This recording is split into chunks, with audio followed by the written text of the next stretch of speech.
Quit India ఉద్యమంలో తెనాలి వీరుల పోరాటం నాటి బలిదానం స్మరించుకుంటే ఒళ్లు పులకరిస్తుందని happy hospital CEO doctor Pavani Priyanka అన్నారు. స్థానిక రణరంగ చౌక్లోని అమరవీరుల స్తూపాలకు హ్యాపీ హాస్పిటల్ ఆధ్వర్యంలో బుధవారం నివాళులర్పించారు. ఈ కార్యక్రమంలో happy hospital CEO doctor Pavani Priyanka, Pushpa, nursing విద్యార్థులు పాల్గొన్నారు. హ్యాపీ కాలేజ్ ఆఫ్ నర్సింగ్ పిల్లలకి వీళ్ళంతా వివిధ ప్రాంతాల నుంచి వచ్చారు. మన రాష్ట్రంలో వివిధ ప్రాంతాల నుంచి, మన దేశ నలుమూల నుంచి వచ్చి మన తెనాలి పట్టణంలో చదువుకుంటున్నారు.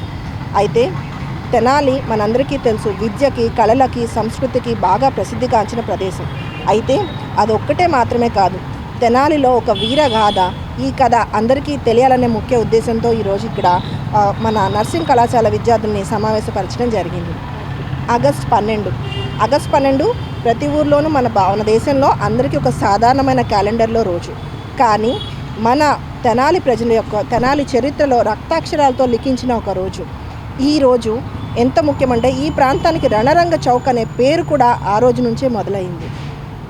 7 అమర గాథలు, 7 కుటుంబాల త్యాగాలు, 7 దేశభక్తుల దేశభక్తి జ్వాలలు. అయితే ఈ ముఖ్యమైన విషయం వీళ్ళకి వాళ్ళకి తెలియాలి. మనం ముందు తరాలకి ఈ ముఖ్యమైన ఇక్కడ జరిగిన ఈ వీరగాథ ఖచ్చితంగా తెలియాలి. ఎందుకంటే ఈ ఉద్యమ స్ఫూర్తి దేశం పట్ల ఆ రోజు వాళ్ళకున్న బాధ్యత దేశభక్తి. ఈరోజు మన పిల్లలకి, మన ఈ నర్సింగ్ కళాశాల విద్యార్థులకు ఉన్న బాధ్యత సేవ.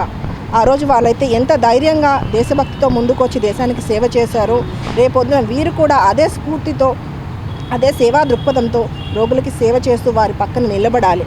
అయితే దేశం ఆ రోజు వాళ్ళ త్యాగాన్ని కోరుకుంది, ఈరోజు వీళ్ళ సేవని కోరుకుంటుంది.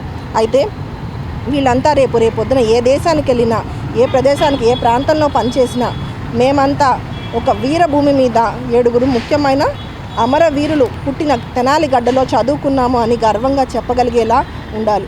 ఒక్కసారి ఈరోజు తెనాలిలో మరణించిన ఈ 7 కాకుండా మన స్వతంత్ర సమరయోధంలో ఎందరో అమరవీరులు మరణించారు. వాళ్ళందరినీ స్ఫూర్తి